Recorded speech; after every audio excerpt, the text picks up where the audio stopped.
Perguntaram qual é a principal diferença entre o calvinismo e o arminianismo. E se tem um meio termo entre essas duas correntes. Para mim, não existe meio termo. Não existe nenhuma outra corrente que defenda aí, que você possa analisar dentro da palavra de Deus, que seja viável. Não existe. Para mim, um é a verdade, o outro é a mentira, e ou você é calvinista ou você é arminiano, ou como diz Charles Spurgeon, todos nós nascemos arminianos, né?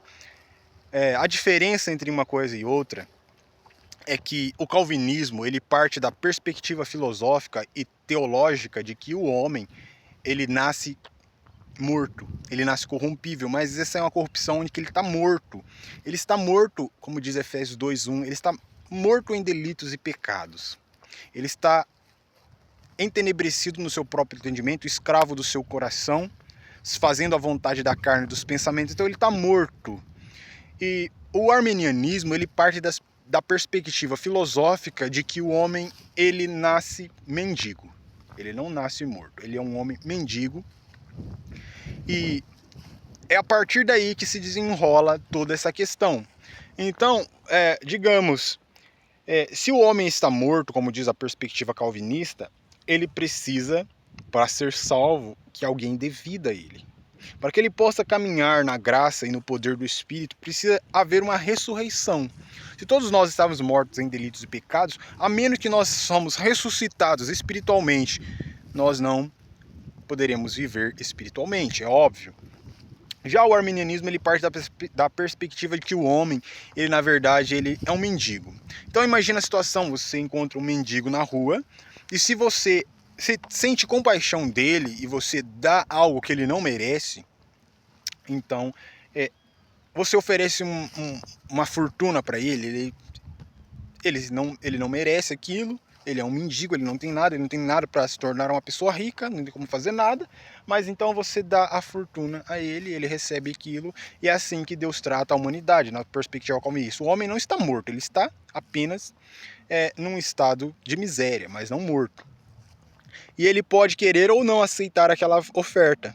Então, o mendigo ele pode falar, eu não quero o seu dinheiro, eu quero continuar pobre.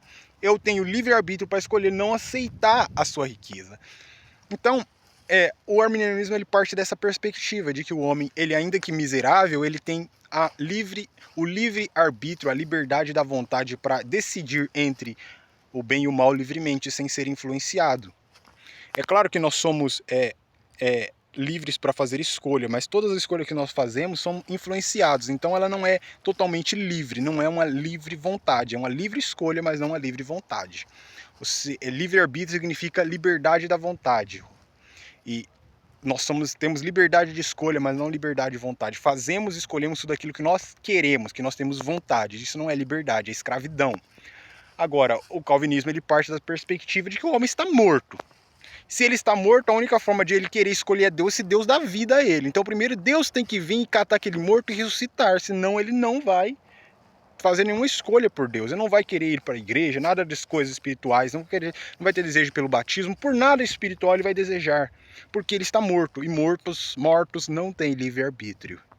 Essa é a diferença entre o calvinismo e o arminianismo. E para o final de todo esse contexto, tem a predestinação, que ambos defendem a predestinação, é óbvio. O arminianismo defende a predestinação também, só que, como parte de um pressuposto de que o homem é livre, ele pode rejeitar a sua salvação se ele quiser, se não for a vontade dele, ele pode decidir isso por si mesmo. A predestinação na visão arminiana é que Deus viu de antemão aqueles que fariam bom uso do seu livre-arbítrio para aceitar a fortuna entregue àquele mendigo. Então aquele mendigo vai me aceitar.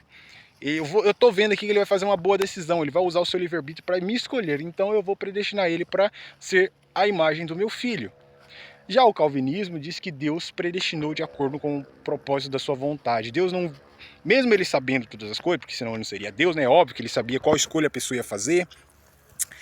o que a pessoa ia fazer, não somente a fé que ela ia ter, mas as obras que ela ia fazer, mas Deus não se baseou nessas condições para eleger. E a eleição dele não foi nada que estava externo a ele, mas tudo dentro dele. Seu amor, sua graça, sua misericórdia, não tem nada a ver com a escolha que o homem fez. Portanto, no final, esses que são os 5 brados da reforma, né, o final de todos os brados da reforma tem que levar a um só.